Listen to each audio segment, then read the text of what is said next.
All right, y'all, here we are, week 2 in our Going Deeper weight loss class. And we are focusing in this section on overeating. And so here we go for the next 3 weeks. We're going to get into thoughts that sabotage. Okay? So I got a big one for you.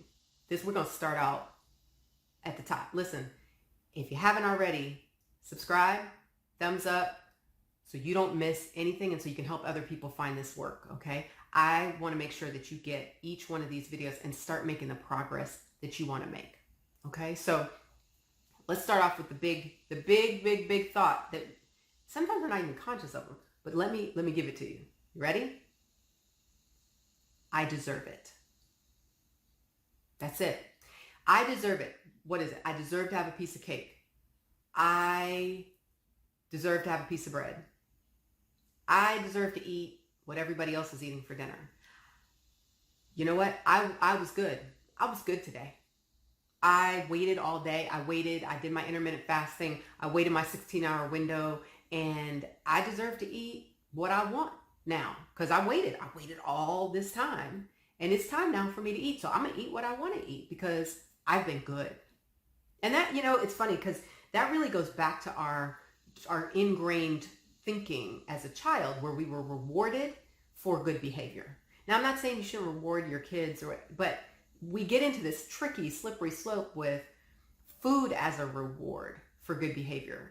Oh, got an A on the test. Let's go out for ice cream. Oh, here's a lollipop because you were good at the dentist. Well, okay, not the dentist, but you know what I'm saying. So the problem with thinking of food as a reward is that when you realize that your overeating is sabotaging you, then you've taken away your reward system. And what do you do when you think you've done well? Your brain can't figure it out. You say, well, I'm supposed to have food when I do a good thing. And I did good, so I get food. Brain is very straightforward, and it will feed you what's normal as far as thoughts are concerned. So that's the thought you've practiced. I deserve it. Your brain is going to keep offering you that. So first thing to do is recognize that I deserve it is a thought error. It's just a mistake. So it's just like when we were writing 2019, starting out in January, you'd write 2019 on the paper. Oh, no, whoops, 2020. It's a mistake. So when you find yourself thinking that thought, I deserve it, that's when you go, hey, nope, that's a mistake. That was just a oops. I'm going to think something different this time. So why is I deserve it such a sabotaging thought? Because food is not the reward. Success, the scale going down, getting in a new pair of jeans, getting in an old pair of jeans,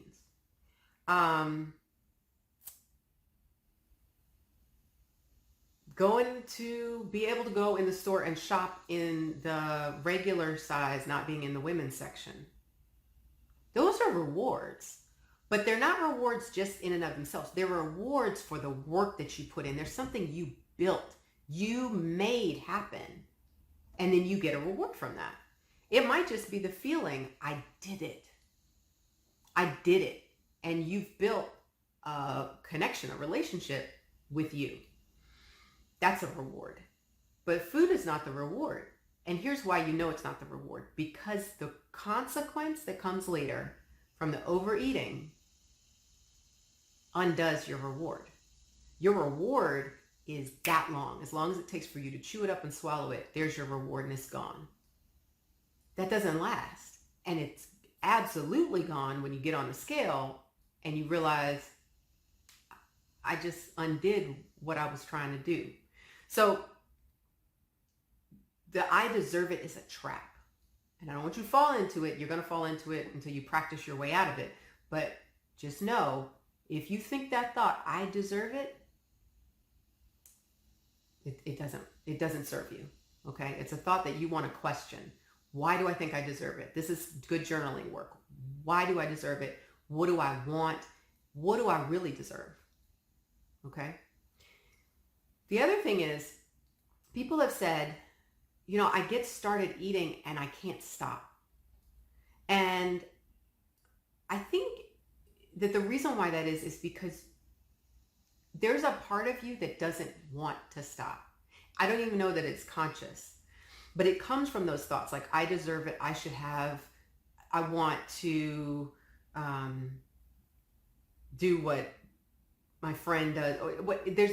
There's some thought behind all of this that says, I don't want to stop. And so you allow your brain to go unconscious. When you serve your plate, you pile on more than you should, or you go back for seconds. You almost never need seconds. Almost never. I can't even think right now of a reason why you need seconds, other than I just want to eat more. I want more taste in my mouth. And that doesn't work with what you're trying to accomplish. So if you allow your brain to go unconscious, then what you get is a fugue state. You in a blank for the whole time you eat. You don't really enjoy your food. You don't really taste it. You're just shoveling. And then you start scavenging. Oh, I could get more of this. And it's fast. It's this frantic kind of feeling. I know you know what I'm talking about. Where you're like, oh, there's a cookie. Oh, wait, there's some M&Ms. Oh, wait, there's this treat or that treat. Or maybe you cleared your whole house of all that stuff because you're like, nope, I can't have that stuff in my house because I don't know how to act with that stuff. So then you start going for more of the food you cooked or more healthy treats like nuts. Okay, you're just putting in more. All of a sudden you realize, I could have stopped like 3, 5, 10 minutes ago. I could have eaten half of what I ate. And you look back and you have this regret, which is because you turned your brain off. You said, nope, I don't want to hear it. And so you want to be aware of that when you feel like you're getting to that frantic, I have to eat this now, I have to eat fast, I have to get it all in. That's part of you fighting against what you really want to have happen. So you want to pay attention to that. The other thing you might really want to think about is, why is it not okay in your mind to just eat barely enough? Like just enough to take the hunger away for some hours until the next opportunity. There's something in you that wants to resist that. Why? Because when you do that and you allow hunger to come back again, the weight's going to come off. So you won't get the hunger if you stay so full for so long. You're not going to lose that weight. So anyway, watch for that. I deserve it. I waited. I was good. I did all the things I'm supposed to do. Now I should have. Watch for that thought. And then try to figure out, well, how do I want to think about it differently? All right? Okay, I'll see you for next week. And until then, practice catching your thinking and start figuring out why you think you deserve or why you should have, or do you let yourself go unconscious when you start eating after you've waited all that time? After you've done all that good work, why do you let yourself tear that down? Something to think about. Anyway, I look forward to seeing you next week. And if you have thoughts, comments, questions, just put them down below